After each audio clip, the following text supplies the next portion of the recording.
Paz do Senhor a todos. Já convido a igreja a gente abrir as nossas Bíblias no livro de Ageu, capítulo 2.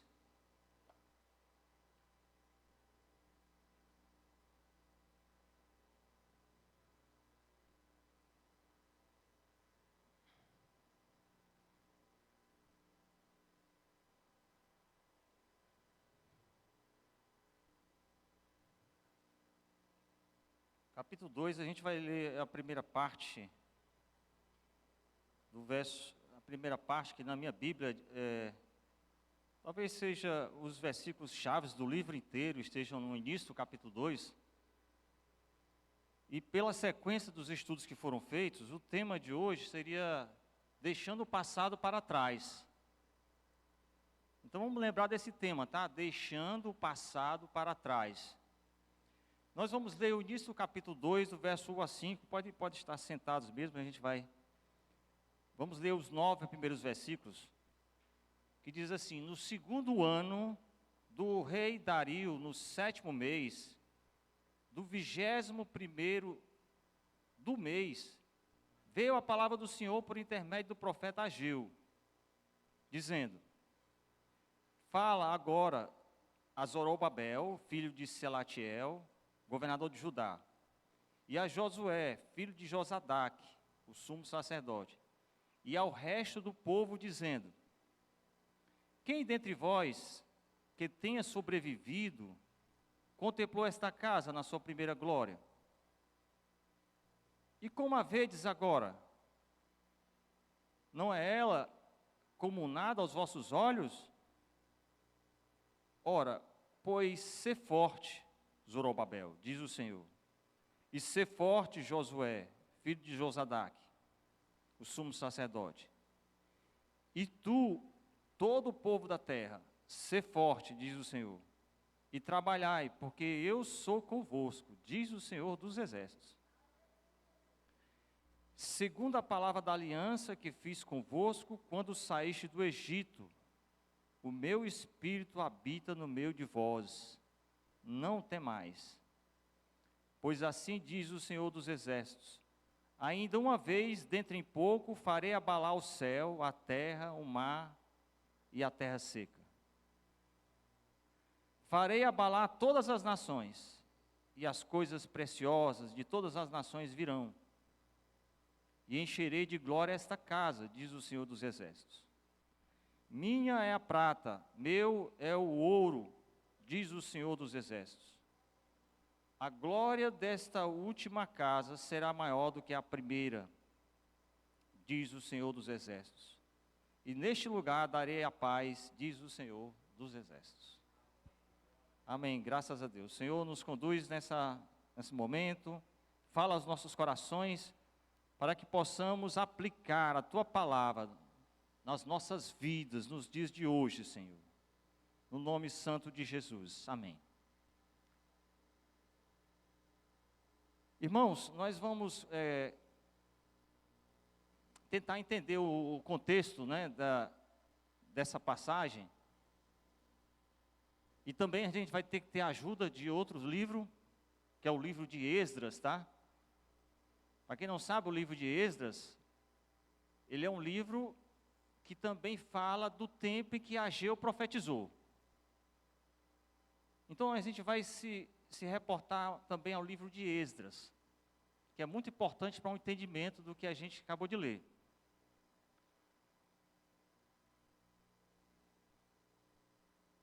Para vocês terem uma ideia, tem um período que o povo ficou exilado na Babilônia, né? Então o povo veio de volta por decreto do rei Ciro, né? E aí tudo começou a reconstrução. Só para vocês terem uma ideia, só quem profetizou nesse período, depois do retorno da Babilônia, só foram 3 profetas. Que é Ageu, que a gente está estudando, né? O profeta Zacarias, que também aqui na sequência, ele é logo o livro seguinte, né? O livro de Zacarias, também profetizou após o retorno do cativeiro. E também Malaquias. Malaquias também profetizou nesse período, só que Malaquias já foi 100 anos depois, viu? 100 anos depois de Ageu e Zacarias, tá? Então esses 3 profetas profetizaram nesse período. Os outros profetas profetizaram no Antigo Testamento antes, né? Antes do cativeiro. E o último profeta, a gente sabe quem é o último profeta? João Batista. João Batista é o último profeta, viu? Ele já está no Novo Testamento, mas é o último profeta. Bem, irmãos, e para a gente entender um pouco, assim, por que chegamos nesse momento em que esse capítulo 2, Deus traz consolo, traz uma palavra maravilhosa, né? Mas é importante para a nossa aprendizagem, né, para a nossa aplicação, a gente entender um pouco, rapidamente, o contexto. Então, olha só, o povo estava no cativeiro e Ciro decretou o retorno. E isso estava profetizado lá no livro de Isaías. Então, os primeiros a chegarem, vindo, né, foi justamente Zorobabel, esse que está citado aqui. Você vê que Ageu, ele fala para quem, irmãos? Ele fala para Zorobabel, né? Fala que é um governador, ele é como se fosse um cargo político, né? Um cargo de gestão do lugar,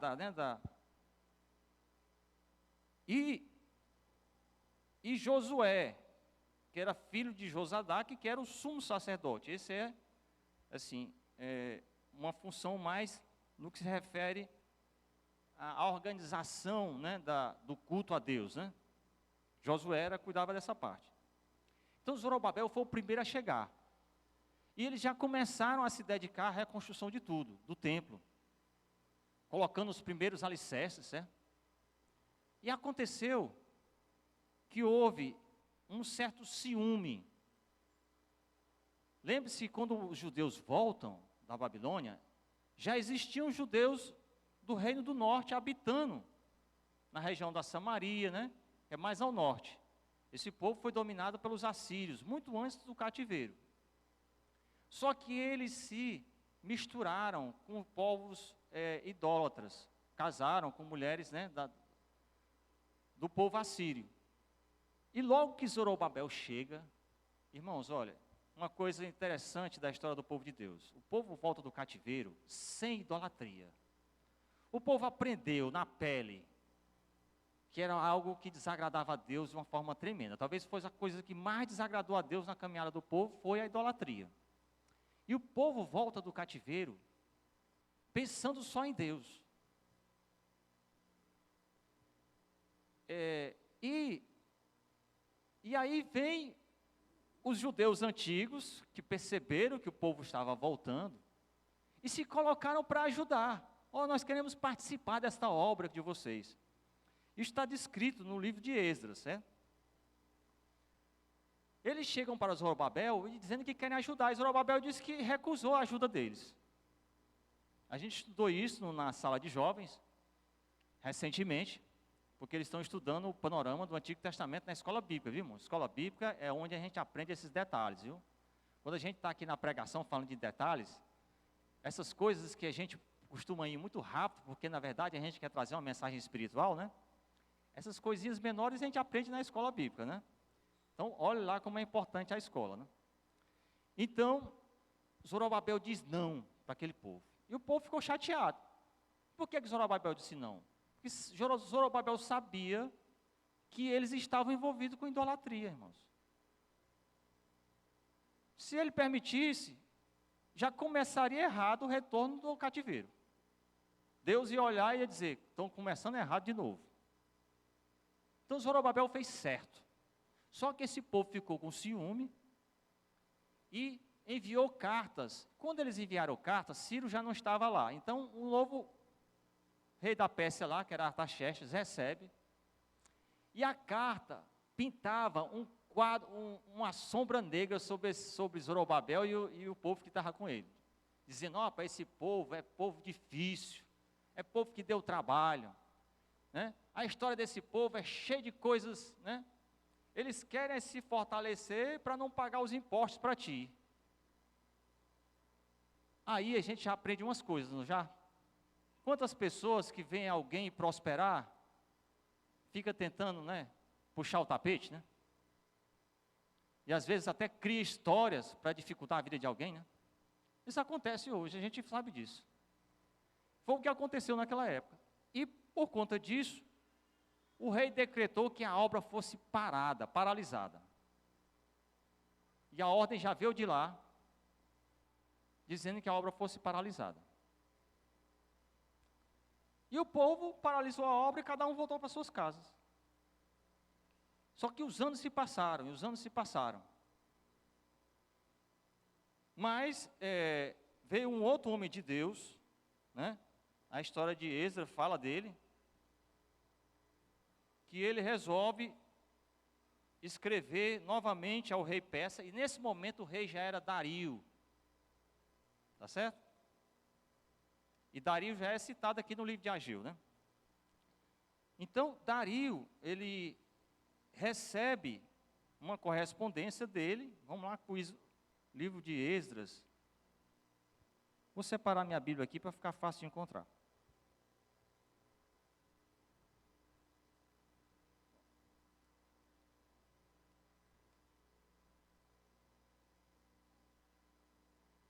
Esdras antes de Neemias, né? Pronto.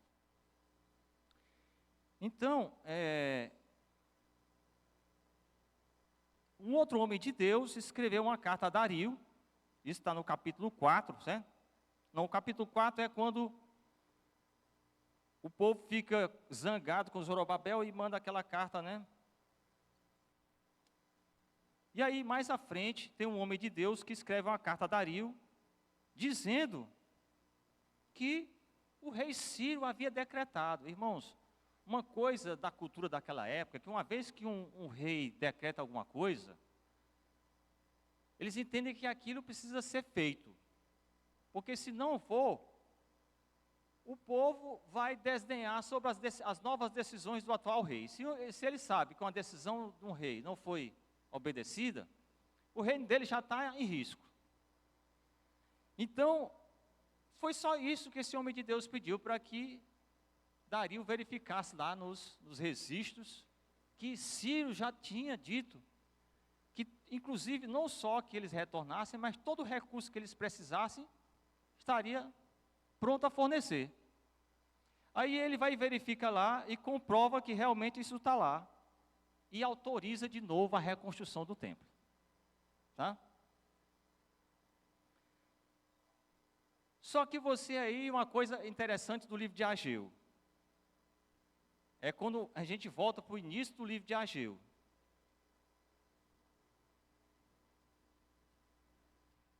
E o capítulo 1 nada mais é do que uma advertência. Nós estamos para meditar o capítulo 2, né? O capítulo 1 é uma advertência contra o povo. Uma coisa interessante sobre isso, para a gente voltar aqui para o livro de Ageu. Gente, Ageu era como um mensageiro especial enviado do céu. Por que Ageu era um enviado do céu?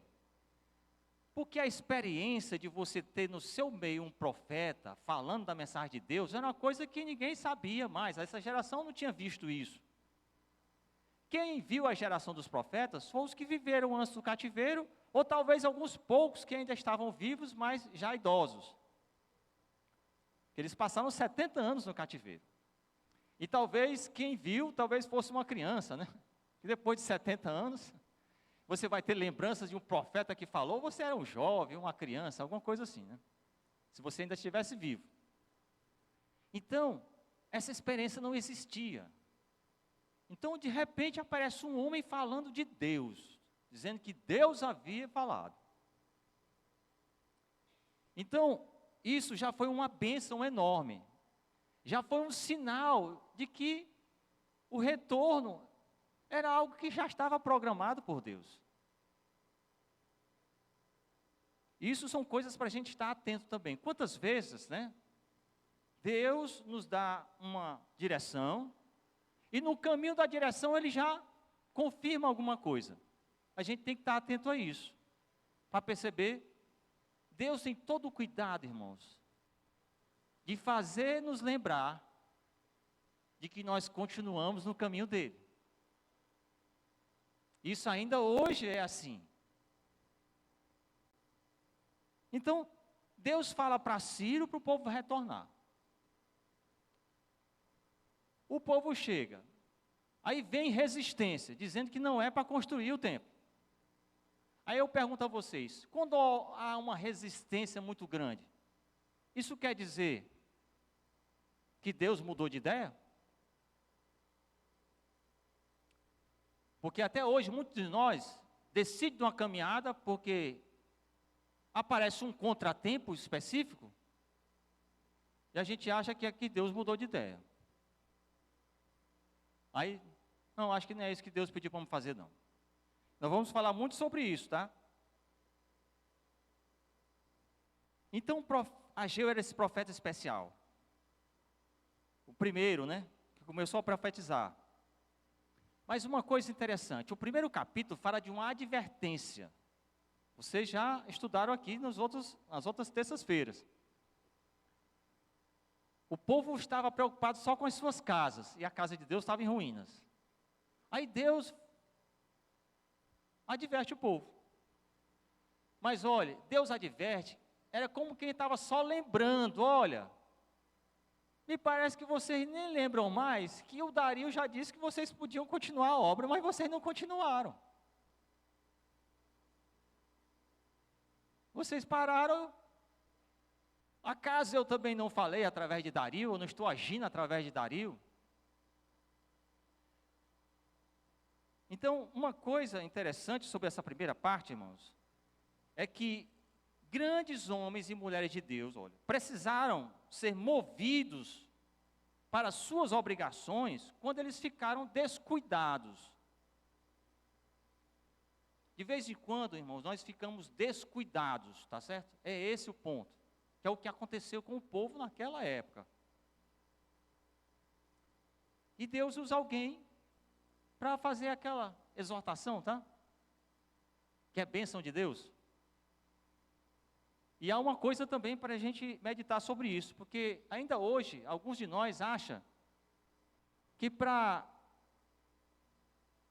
que Deus confirme se ele está no caminho certo, ele quer ele mesmo ouvir a voz de Deus, né?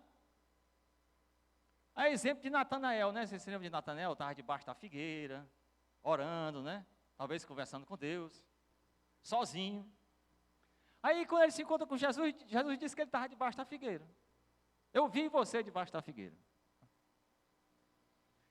Aqui era uma situação específica. Mas muitos de nós parece que só quer ouvir a voz de Deus, né? Diretamente de Deus. Mas não é assim que funciona o reino dos céus, irmãos. Não é assim que funciona a caminhada da igreja.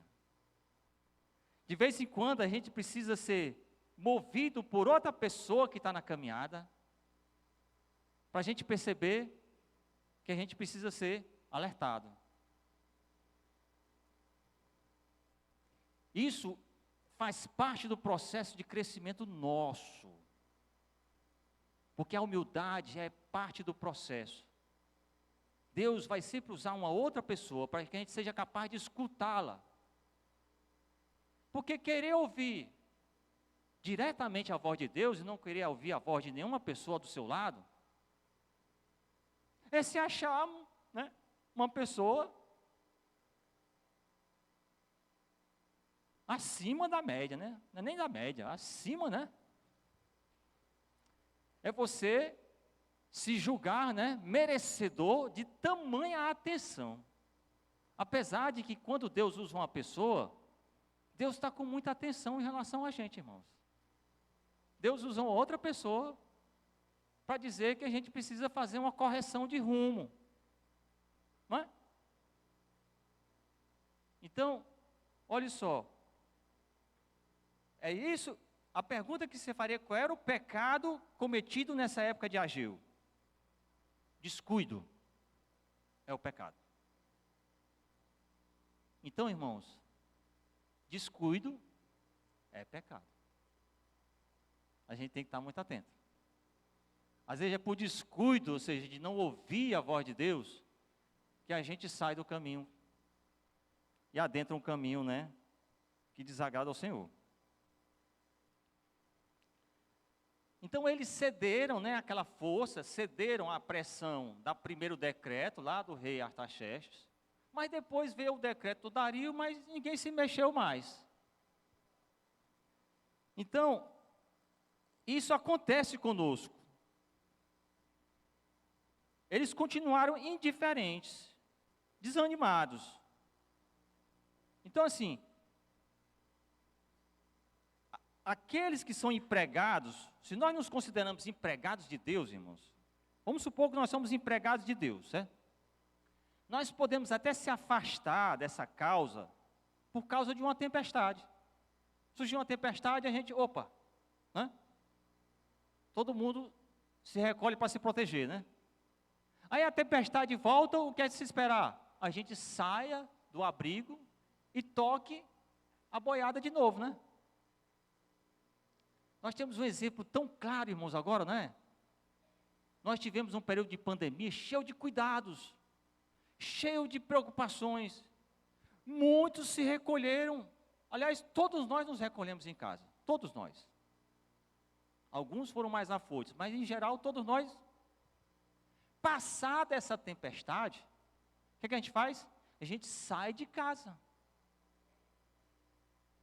É isso. O que aconteceu aqui? A tempestade passou e o povo continuou nas suas casas. Ninguém se preocupava com a casa de Deus. Então a gente tem que estar atento quando é que surge uma tempestade. A tempestade não quer dizer que a vontade de Deus mudou, não. Em geral, uma tempestade, ela vem tão somente para saber como é que está a nossa fé. É esse o ponto. A tempestade sempre vem para isso. Ela não vem para mudar a vontade de Deus. Ela vem quase sempre como uma prova do próprio Deus. Para saber se nós estamos firmes na nossa fé.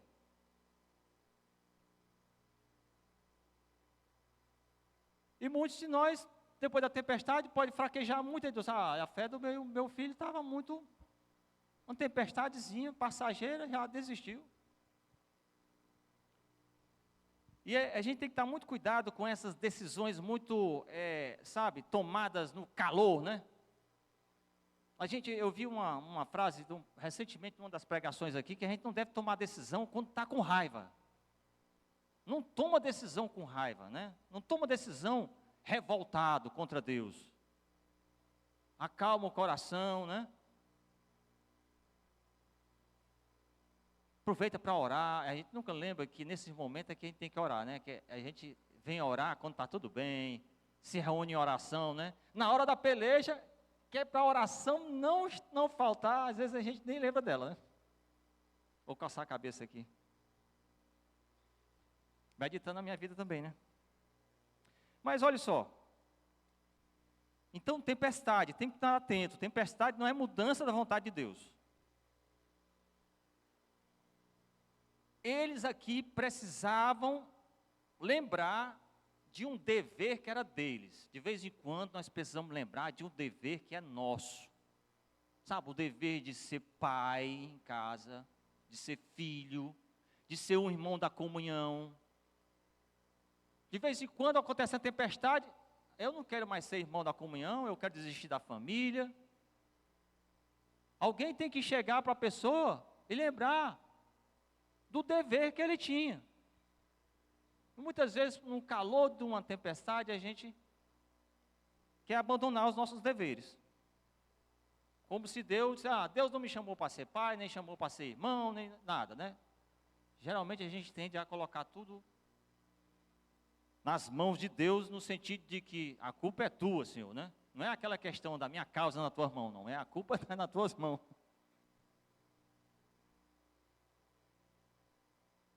Então, a gente tem uma tendência de interpretar mal, certo? Esses estímulos providenciais, viu?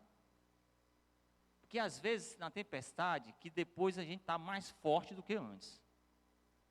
Percebe que, às vezes, Deus tem uma prova no meio do caminho, que não é para a gente agir dessa maneira, mas para a gente encontrar ali uma maneira de perceber que Deus está nos fazendo mais fortes.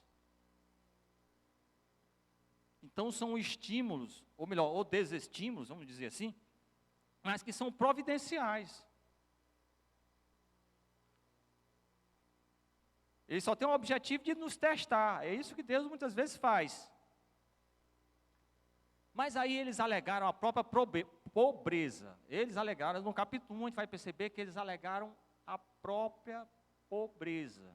Nós estamos aí cheios ainda de compromissos aqui, não dá para começar essa obra não. E geralmente quando você diz isso, você diz que não está no tempo de Deus.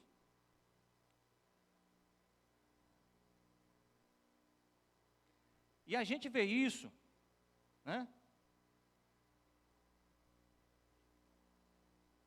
Isso está escrito aqui também, sobre o que, de que não estaria no tempo de Deus, né?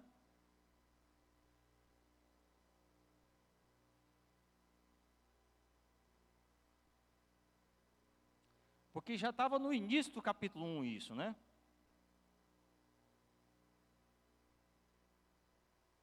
O Senhor disse assim: não veio ainda o tempo em que a casa de Deus deve ser edificada? Percebe, olha, já era tempo, porque Dario disse, já autorizou a fazer. Aí eles é que decidiram que não era o tempo. E muitas vezes estamos tomando decisão nós mesmos, de que algo que a gente precisa fazer ainda não é o tempo. Não é Deus que está dizendo, somos nós mesmos que estamos dizendo. Não é o tempo, eu não estou com dinheiro suficiente ainda, eu não estou ainda com conhecimento suficiente, eu não estou preparado.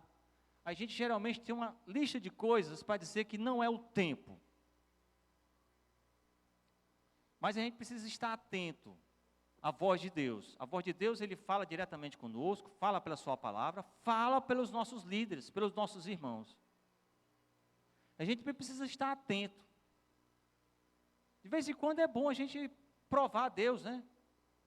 Senhor, fala através de alguém para mim, Senhor. Está aí um bom desafio, né?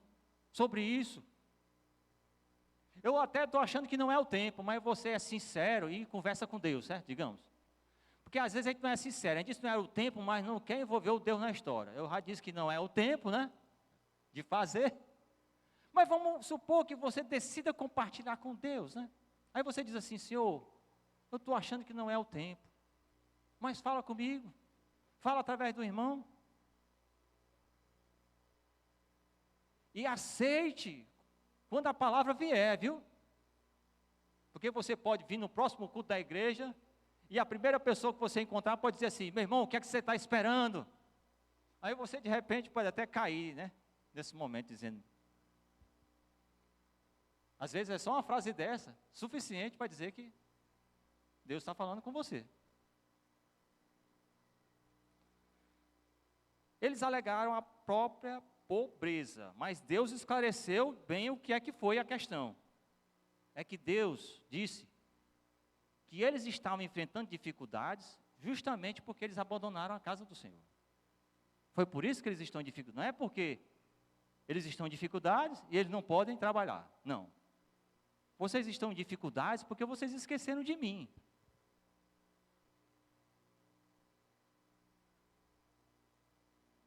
É por isso que eu retive o orvalho e não só fiz isso. Olha só o Senhor, né, como Ele é soberano e pode fazer mais, né? Ele não só reteve o orvalho, Ele ainda trouxe a seca.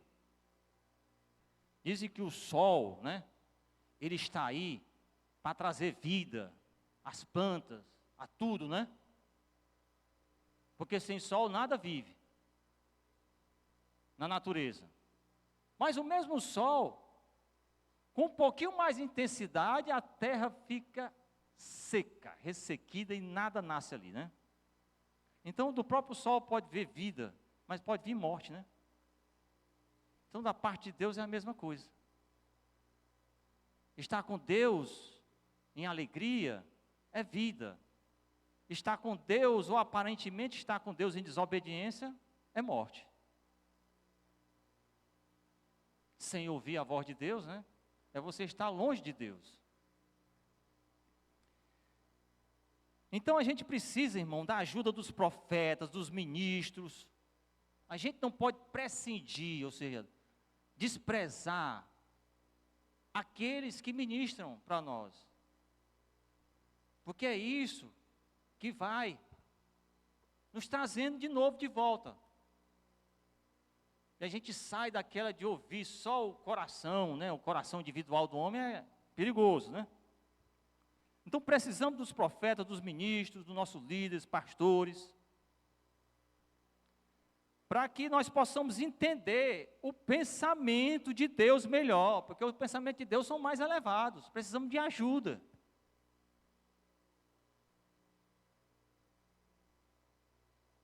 E Deus sempre se agrada daquele que faz a reflexão dos seus caminhos. Precisamos sempre fazer a reflexão dos nossos caminhos. Isso agrada a Deus.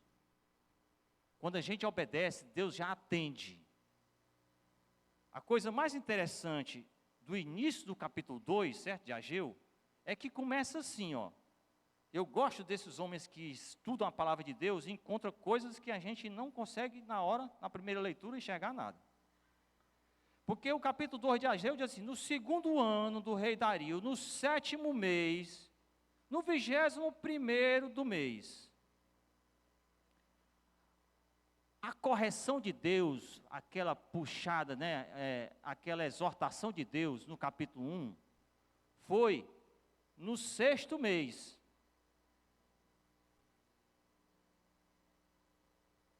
O início do capítulo fala no 7º mês, tá certo? Se você for olhar lá no início aqui, no 6º mês, no primeiro versículo aí de Ageu do capítulo 1, certo? Correto aí? Todo mundo? Ageu 1:1, diz no 6º mês, né? O versículo 1 do capítulo 2, ele diz no 7º mês, não é isso? Ou seja, irmãos, haviam se passado somente 30 dias depois que Deus tinha mandado a exortação pelo Ageu. Correto? E só deu 30 dias depois, aí Deus traz uma palavra de consolo, sabe, de ânimo, de vigor. Porque Deus no capítulo 2 vai dizer assim, olha, Ele vai dizer, no verso 4,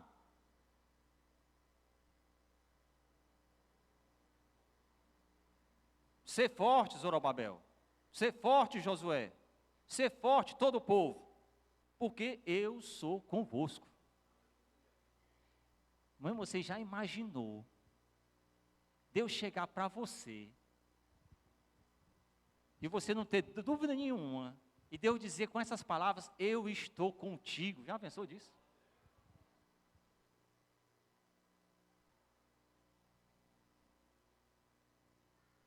Apesar do que vocês fizeram, está entendendo aí? Vocês desprezaram a minha casa, para cuidar da casa de vocês. Deus exorta, mas por que Deus trouxe essa palavra? Eles obedeceram, irmãos. Quando eles ouviram o Ageu falar, diz o capítulo 1, que eles de imediato voltaram à obra. Ele diz, como alguém diz assim, irmãos, Deus enviou um profeta. Nós possamos aqui dobrar o joelho e começar a pedir perdão a Deus pelo que a gente fez, né? Eles obedeceram, irmãos. E foi logo depois dessa obediência e dessa atitude, aí Deus já manda outra palavra dizendo que está com eles. Deus maravilhoso, irmãos, né? E é isso que a gente tem que estar atento, ó. Deus é tão bom na nossa caminhada, que quando a gente decidir voltar para os caminhos, não tenha dúvida de que Deus já vai falar com você de novo. Ele vai falar com você novamente, conosco, porque é assim que o Senhor age, é assim que Ele trabalha, Ele não deixa os seus filhos sem a sua palavra, de fortaleza, de certeza. E é isso que aconteceu, no capítulo 2. Só foi 30 dias depois, não foi nem 30 dias direito. O primeiro capítulo, o primeiro versículo era no primeiro dia do mês. E aqui, 21º do mês. Um pouco mais de um mês, né?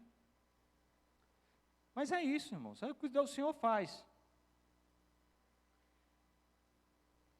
Então Deus se agrada quando o homem faz a reflexão.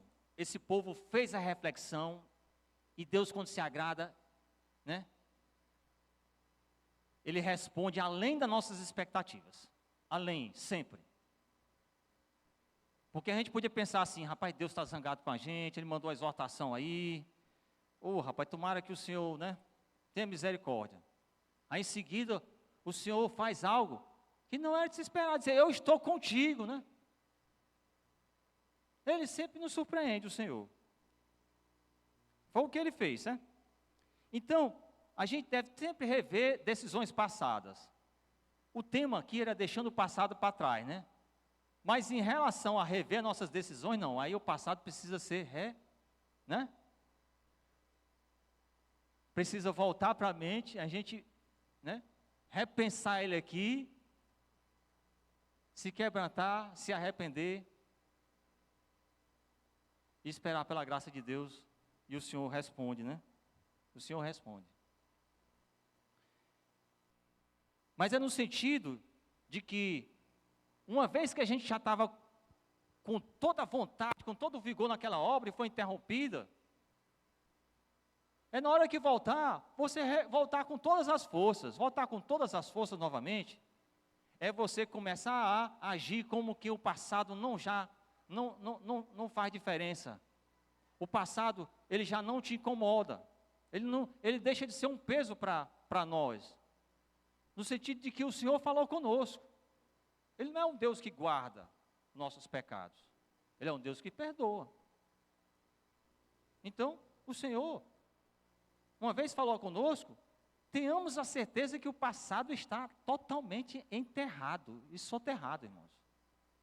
Essa é uma coisa que a gente, precisa se agarrar com todas as forças, nessa certeza. Que é assim que o Senhor faz. Então, olha, aqueles que são vigorosos no serviço, receberão os novos incentivos de Deus. Quem está no serviço, dando o melhor de si, saiba que Deus vai te mandar mais incentivos. E tudo que Deus colocar na tua mão para fazer, faze-o conforme as tuas forças, disse o Salomão, né? Em Eclesiastes. Ele falou isso no sentido de que, com todas as suas forças que o teu corpo tem, é isso que ele pede, dá o melhor de nós. E o Senhor vai continuar. O Senhor pregou aqui domingo, né? Recentemente que o Senhor aperfeiçoará, né? A nossa vida, até a vinda do Senhor Jesus. Lá no livro de Filipenses, né? Uma coisa interessante sobre esse fato ainda, nós temos tempo aqui, né? Sobre esse fato, sabe, agora, da gente falar um pouco dessa casa antiga e a casa nova, que é o que nós lemos no capítulo 2, que é outra palavra de ânimo de Deus, para que a gente não fique ligado nesse passado, inclusive achando que o passado é melhor do que é hoje. Percebe que Deus faz questão de dizer que a glória de agora vai ser maior? Então imagine que nós temos uma tendência, alguns dizem que isso é mais nos idosos, certo? Mas eu não sei, eu até acho que isso está muito presente em muitos de nós. Da gente achar que os feitos antigos sempre são melhores do que o de hoje. Porque é possível que quando aqui no início do capítulo 2, que Ageu fala mais uma vez, que tem algumas perguntas, que ele coloca assim, de quem dentre vós, versículo 3 do capítulo 2, quem dentre vós que tenha sobrevivido, contemplou esta casa na sua primeira glória? E como é que vedes agora? Como é que você vê agora? Não é ela como nada aos vossos olhos, ou seja, a de hoje não é nada, né? Então você poderia se apegar àquela outra antiga, ou até desanimar, ou até dizer assim, como é que nós vamos transformar isso naquela coisa suntuosa que nós vimos, né? Então o desânimo poderia cair. Imagine que você vai começar uma obra, e o tempo todo você está dizendo, não vai ficar do mesmo jeito, não vai chegar nem perto. Sabe, de repente você era alguém que estava envolvido na obra missionária, e hoje a gente tem também pessoas envolvidas na obra missionária. Mas se você é lá das antigas, você pode estar tentado a dizer assim, rapaz, na minha época que era, na minha época sim, na minha época era obra missionária, né? Na minha época eu sei o que era vigília, não as de hoje, né? Na minha época que eu trabalhava era diferente, o pessoal trabalha hoje. Então a gente tem uma tendência de dizer que o passado é sempre melhor. Mas tem uma coisa em relação a esse tipo de pensamento para a gente pensar e meditar um pouco. Em primeiro lugar, se Deus está no meio, a gente fica achando que a obra é nossa, irmãos. Esse é um ponto importantíssimo para a gente pensar. Se a obra de Deus, Deus pode fazer sempre muito melhor, irmãos. Quando a gente acha que a obra é nossa, a gente fica pensando, rapaz, nós estamos trabalhando aqui, mas não vai nem chegar perto. Vai nada, rapaz. Só nós aqui. Sabe aquela obra missionária que a gente se reúne aqui, convidou todo mundo, só vem 5, né? Aí você diz, rapaz, aqui não vai dar nem para começar, né? Mas é o nosso visão humana das coisas. Mas se Deus está junto, ora, irmão, Deus resolveu fazer uma obra maior só com 300, junto com quem? Gideão, né? Gideão, tem muita gente aí, pode diminuir.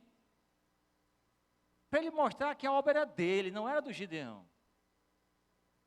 Então, às vezes, é 5 que vai fazer a obra grande, não é os 50. A gente tem que crer que sempre Deus está no meio, irmãos. É esse ponto importante sobre a gente achar que as obras mais antigas foram sempre as melhores. Esse passado aí é terrível contra nós. Inclusive, olha, tem uma coisa que eu cometi, e não faz muito tempo não, certo? Talvez tenha acontecido com você também aí hoje, que é pai de filhos já de idade, né? A gente tem que estar atento ao que diz, certo? Por exemplo, você dizer com um filho, para a geração de hoje, dizer assim, olha rapaz, que está tentando um emprego, não consegue, né? Aí você diz assim, rapaz, olha, quando eu tinha 17 anos, eu já trabalhava, rapaz. Você acha que essa palavra está levando a pessoa a lutar mais ainda? Ao contrário, você está trazendo um desânimo enorme para a pessoa. Você não está ajudando em coisa nenhuma, quando você age dessa forma. Né? Rapaz, eu faço um café, não, esse café aqui nem chega perto do meu. Né? Tanta coisa que a gente diz, que não edifica, irmãos, não traz, sabe, o vigor. A nossa função é edificar as pessoas, né? A gente tem que estar atento a isso. Que essa palavra não edifica, a gente tem que continuar crendo que Deus vai fazer maior. E esse é o primeiro ensinamento da segunda casa. Ele tem a ver com tudo o que acontece na nossa vida. Não adianta dizer para os nossos pequenos que a gente fez melhor. A gente não está chamando eles para uma obra maior, não. A gente já está dizendo para eles, rapaz, a tua obra vai ser menor, ou logo avisando. Já pensou? Você chama alguém para participar da batalha e já diz assim, tua obra vai ser menor. É Deus quem diz de quem vai ser maior a obra, irmão, é Deus. É Ele, não somos nós. Nenhum de nós pode dizer uma coisa dessa. E pior ainda, às vezes diz com certeza, né? Como quem diz assim, eu estou certíssimo do que eu estou dizendo, né? Mas é uma coisa para a gente pensar. É Deus quem diz de que tamanho vai ser a obra. Não importa o tempo em que ela vai começar. Deus talvez tenha deixado os 15 anos, foram 15 anos, a obra ficou parada, viu? Para dizer que, mas é agora que ela vai ficar, não tem problema não, esses 15 anos não. Não quer dizer nada não, eu sou Deus, ele está dizendo, né? Agora sim. E Deus vai fazer uma série de alertas para eles sobre isso. Eu falei das pessoas mais velhas, mas de vez em quando tem, né? Os mais novos também vão adquirindo esse mesmo pensamento. Aí ele vai dizer para o mais novo que ele, rapaz, na minha época sim. Quer dizer, esse é um pensamento que a gente está deixando como ensino para aqueles que vêm depois de nós. Estamos fazendo exatamente isso. A bondade de Deus sempre se faz presente na geração atual. Sempre, irmãos. Para acreditar e seguir em frente. O verso 4 está dizendo isso, diz, eu estou com vocês, diz o Senhor dos Exércitos. Vocês é todos, os novos e os mais velhos que estão juntos, todos vocês.